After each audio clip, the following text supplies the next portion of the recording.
Good morning.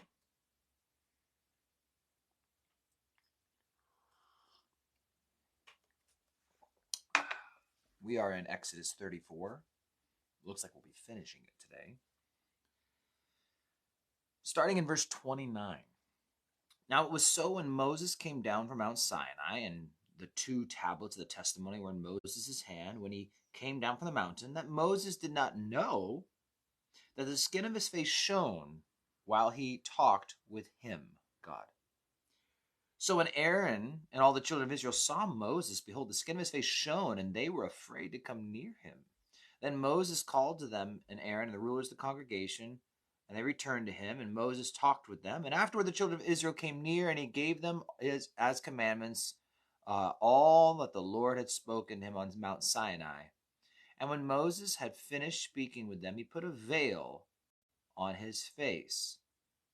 But whenever Moses went in before the Lord to speak with them, he would take the veil off until he came out, and he would come out and speak to the children of Israel whatever had been commanded. And whenever the children of Israel saw the face of Moses, that the skin of Moses' face shone, then Moses would put the veil on his face again until he went in to speak with him. There we go. Pretty straightforward, right? You go and talk with God, and then you put a veil on your face.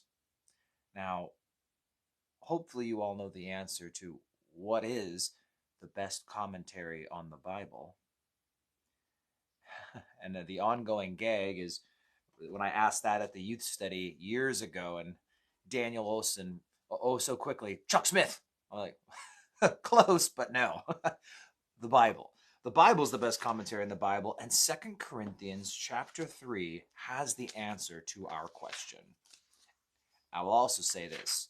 If you're not a note taker, repent.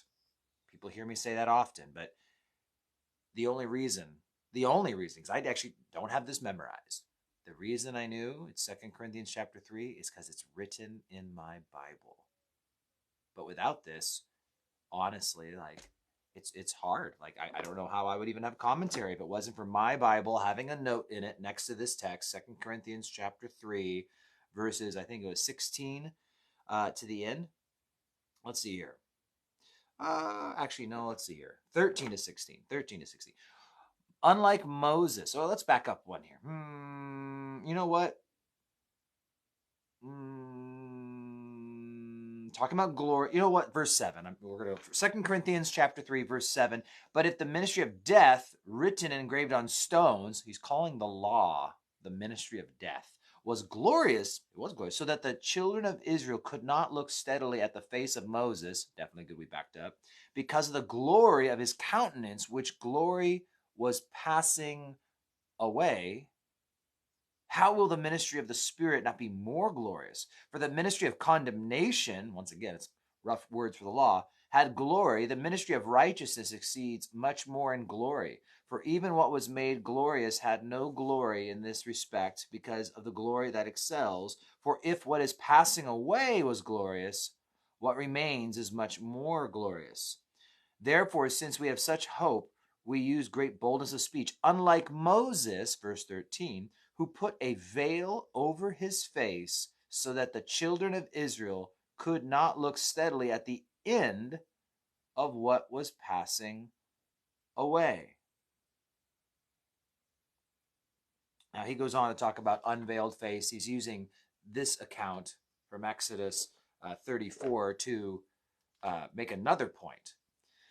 But notice that it says the face of Moses, the glory of his countenance, which glory was passing away. He put a veil on his face so they couldn't see the glory that was passing away.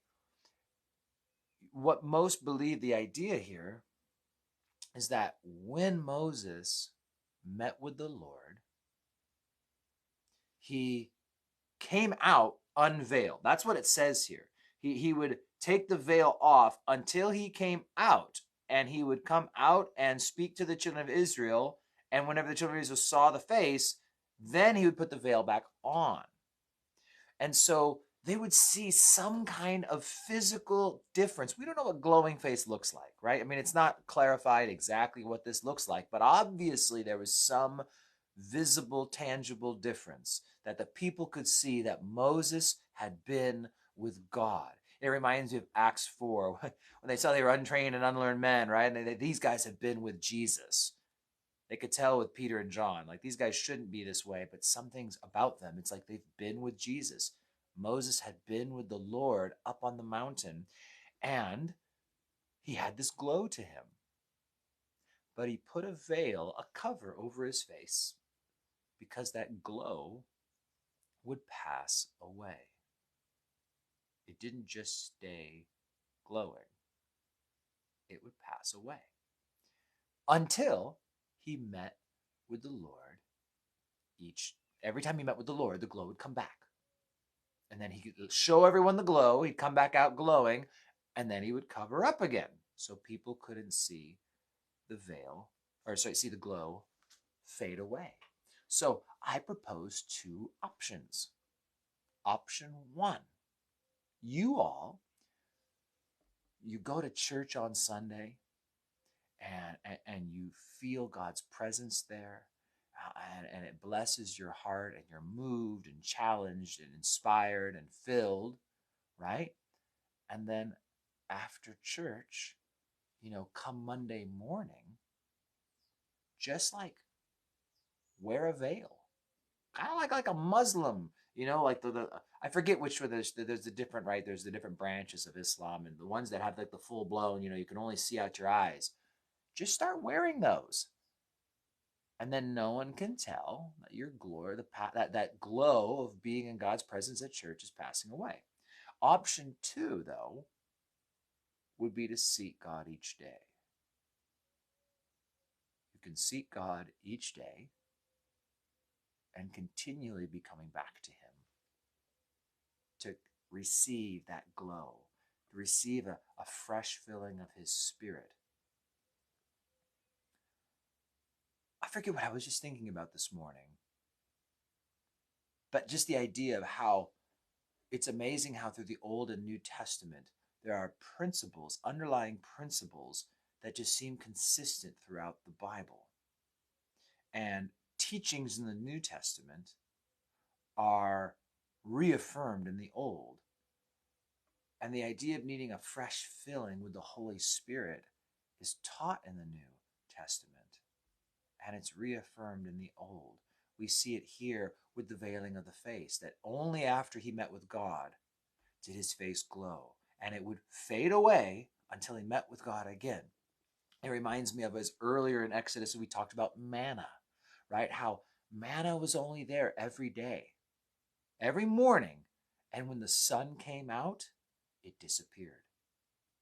There was this urgency to getting manna. You had to get up early if you were going to get fed that day. And if you thought, I'll just stock up on it on day one, and then I'll have plenty and it would be rotten by the next day.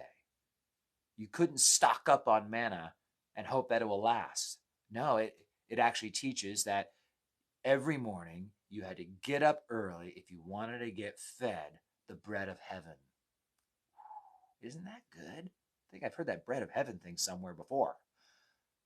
The whole Bible, it's interwoven, one story and one message with many lessons that are taught, reaffirmed, and prefigured all throughout. And so again, here we see Moses and the glory of God shining through him with this glowing face, but the glory fades. And so we have choices. We can put on a mask and pretend like everything's okay and that we're doing just as good as we were the days before. Or we can take off the mask and we can just start seeking God every day and every morning so that we have that fresh fill. And then we'll be ready to face the day. If you were with us Sunday night at our church, we're looking at Jeremiah. We did mention how it's, Jeremiah in chapter 20 is he's like this. And we talked about how It is true. Morning devotions, all your spirituality might be gone by breakfast. My wife's working today, so by the time I walk out of this room, I'm going to be confronted with 5 little children with many needs, and maybe all of my peace and tranquility will disappear very quickly. Who knows? But there's a principle being taught. It's a principle taught throughout the scriptures. It's a consistent principle, and it is the need to seek God and His power and fresh fillings every morning. You work swing shift, figure it out, right? You can make this apply to you. But the concept is the same. Seek Him and seek Him first. Make Him the first thing you seek and desire. Give Him the first fruits of your day.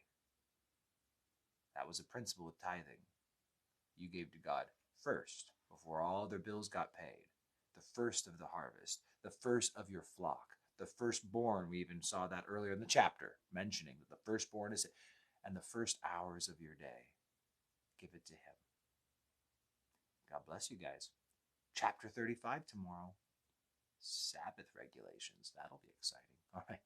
I'll see you guys then.